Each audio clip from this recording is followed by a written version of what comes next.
A commission of inquiry had found that the sugar estates shouldn't be closed. However, the situation is that the sugar estates are very unprofitable. In fact, they are a burden to the public treasury. Dr. David Hinds of the Working People's Alliance told a press conference today, Monday, that he was at pains to ensure that the sugar workers weren't harmed while the industry was being right-sized. And so it was that thinking that drove Dr. Thomas not to recommend the closure of the estates. We do, however, continue to believe that it is not sustainable to maintain the industry in the way it is being maintained with large subsidy from the government. We cannot continue to produce sugar at the high price that it is being produced. In effect, what we are doing and what we continue to do is to subsidize those who buy our sugar. He said that the WPA isn't surprised that the industry is in trouble.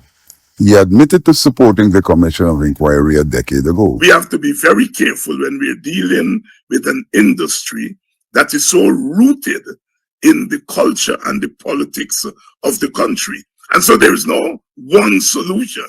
And that is why we are saying that we would support another commission of inquiry. He said that his party will now have to see whether the closure is an option. Dr. Hinds said that it would be very difficult to maintain the industry based on the level of subvention. He said that the government took a long time to reopen the estates. What they're banking on is that the windfall that we're getting from oil, they're transferring that to the sugar industry. Well, that in itself is not sustainable.